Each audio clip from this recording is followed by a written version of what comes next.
Okay, so hello friends. I wanted to introduce you all to my new deck. I just got her last night. I love her. I love her. I love her. And sometimes I feel bad about finding something new and immediately loving it above all others. But I'm going to tell you, I already have an affinity for Oracle decks over tarot decks as I've gotten older, which you can tell because I make my own decks. But this deck in particular, I picked her out. I mean, there are a couple other Sibilla decks I want, but this one is really attractive to me. And now that I've used her, she's above all others. Her answers are above all others for me. What I will say is she's very demanding, possessive. She doesn't want to be used with other decks. I'm willing to oblige because I enjoy what she has to say. She is like a friend, like a gossipy friend, possibly, or just a close friend. You know how your best friend don't want you to be best friends with nobody else. And it makes the relationship tighter. This is this deck. If you noticed in the intro, I actually asked her to introduce herself when I pick a card. What card would she like to be introduced as? And oddly enough, she picked this card, which is the box cover in Italian, right? Sibilla della Zingara. Okay, that's it. The Bohemian, right? She could have picked this card, or she could have picked any other card, but this is how she wants y'all to see her.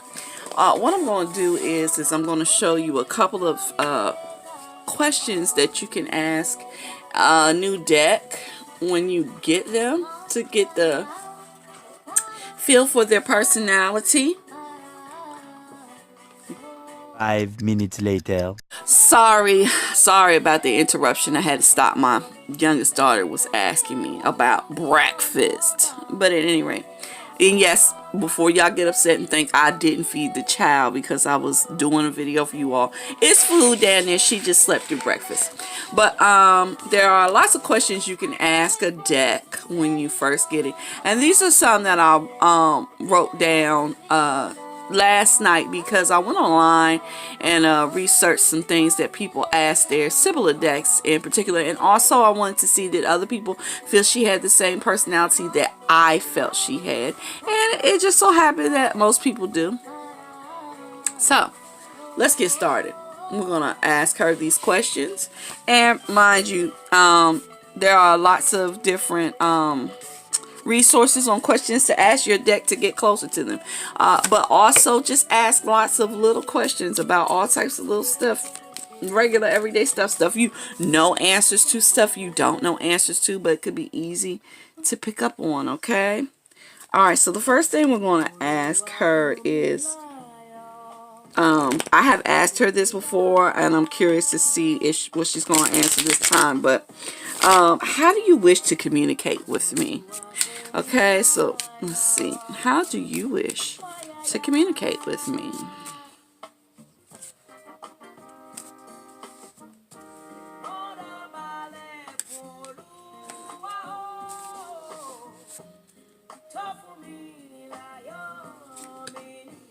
Okay. This is an interesting answer she gave this time. With Sibilla cards, I've noticed the center card is the theme, and these are the two supporting. So the first thing she says is, sweetheart, she wants to be approached as like she's the center. She's the center of my decks. She's it. She's the one I love. She's the one I adore. She's the one that I desire most. Okay, and the two flanking ones are sorrow. Sorrow means if I'm not leaning upon her, it makes her feel upset. She would be upset. This card over here, though, says that she wants to be with me. Okay, so The way she wants to communicate with me is with me and her alone. This is just another way for her to say she wants it to be me and her alone, and she does not want me leaning on other decks as much as her. She needs to be the center of my universe. I know that's demanding, and I know that will turn a lot of card readers off. And to me, I feel like it has turned a lot of card readers off. And I think people only use this deck, here and there. But she can have my attention. She got it. So that's just what it is with me and her. She got it. Now, the next question I'm going to ask is what is the best way to approach you, Sibilla? And this is tailored specifically for me. So when you get your deck, you have to ask your deck, what is the best way for me to approach you? So Sibilla, what is the best way for me to approach you? Meaning like what type of attitude should I have when I approach her? What's the best way for me to approach you? I've asked her this too. But you can never find out enough about who you're dealing with.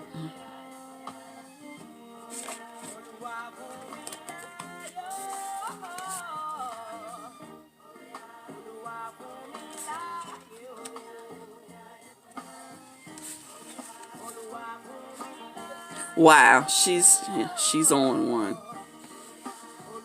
Her centerpiece is Fortune. And if you notice, Fortune is blindfolded, but she's just carrying a bag full of money. She wants me to come with the mindset. And she's also standing on a wheel, just so that you all notice that too. She wants me to come with her with the attitude of, I'm here for the fortune. I'm here for what she has to give me. She wants me to come with the personality of what she has to give me. She wants me to come with a spirit of love. But I'm going to tell you, this one is the best one. The widower. Widowers, they come with a bit of desperation, okay? Because it's like they've lost something that they really, really love. And I think she wants me to look at her as if I could lose her. And I don't want to lose her. See, these two balance each other out. She wants me to know that I could lose her love, but that I shouldn't want to lose her love, okay?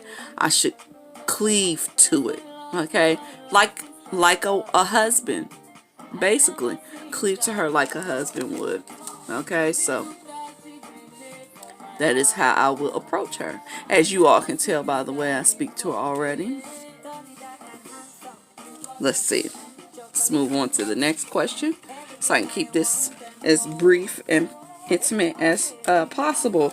I'm going to ask her to show me which cards in her deck she likes the best, because when you create things, you have favorite creations, right? I create cards. I have lots of decks that are my favorites amongst the other ones. So let's see.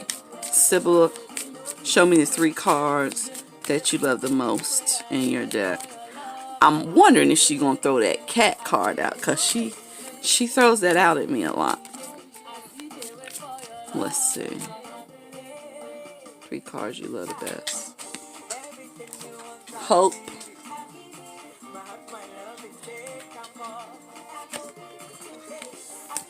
Wife.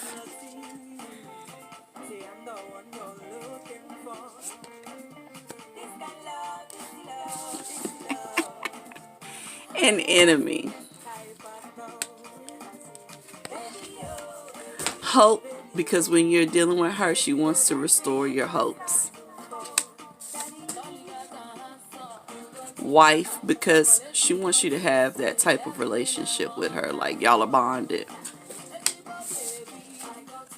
Enemy, because she wants you to know who your enemies are. She wants you to know what is lurking around the corner, waiting to jump on you. She wants to forewarn you of the things that are trying to destroy you, or undo you.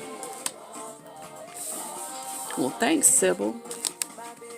I call her Sybil and Sibilla. I don't know if I said that in the beginning, but I call her both. So the next thing I'm going to ask her is what are the 3 cards that she dislikes the most in her deck?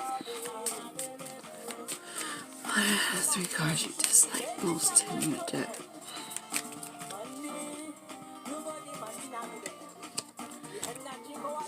Melancholy. Ooh, that's interesting. She doesn't like that card. Oh, the card I thought she was gonna love the most is in her dislikes.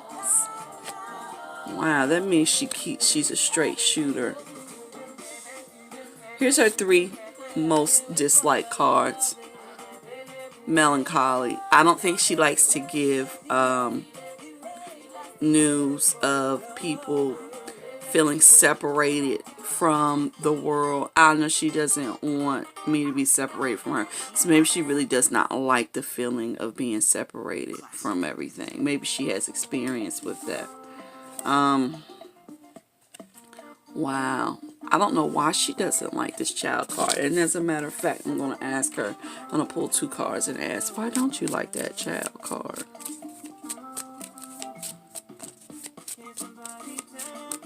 Okay.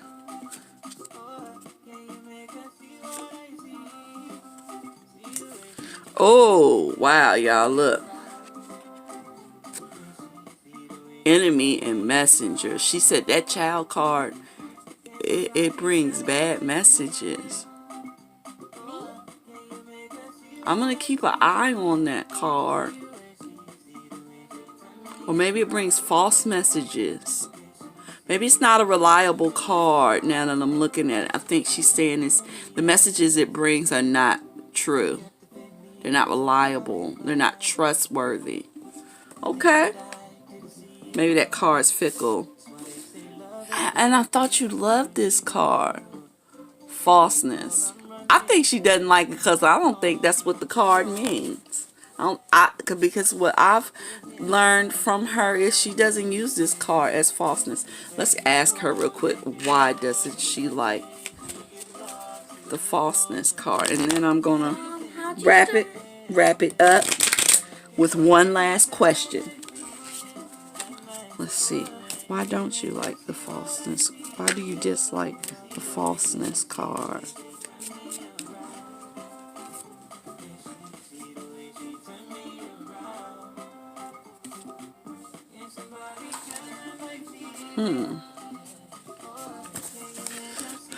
Widower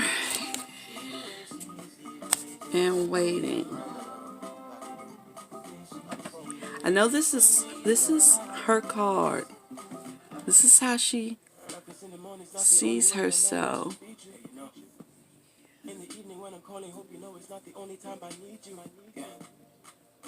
I don't know how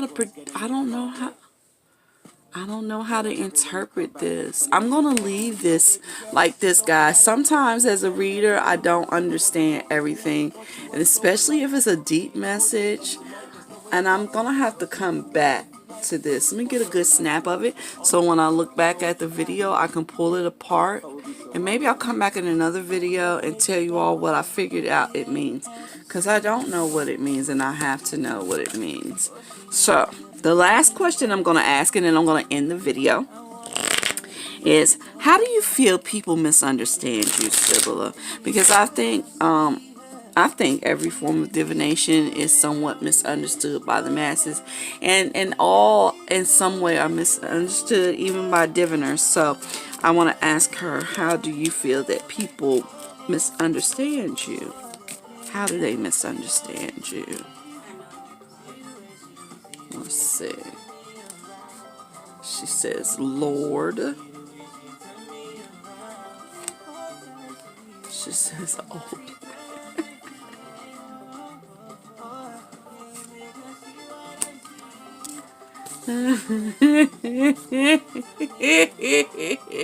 Okay.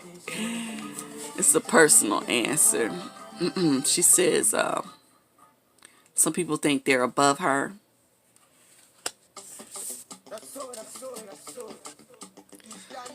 Some people are just old maids and don't understand her, like their rules are too stiffening, and they go by old ways, and they can't understand her. Like they're just You know how old women can be really mean and fickle, and that's not good. You shouldn't be doing this, and you shouldn't be doing that. She feels like people misunderstand her, like she's something that you shouldn't be doing. And some people think she's sneaky. She's sneaky, and I guess because she reveals people's secrets that they don't want to know. And I think some people find her as an enemy because of that. And she's just doing what she's intended to do. So, I hope you all have enjoyed meeting my deck. You'll be seeing a lot of her. I will be using her regularly in the new readings. And I hope you've enjoyed this video. I hope you enjoy all of your decks. And I hope you've enjoyed my new baby. And I'll see you in the next video.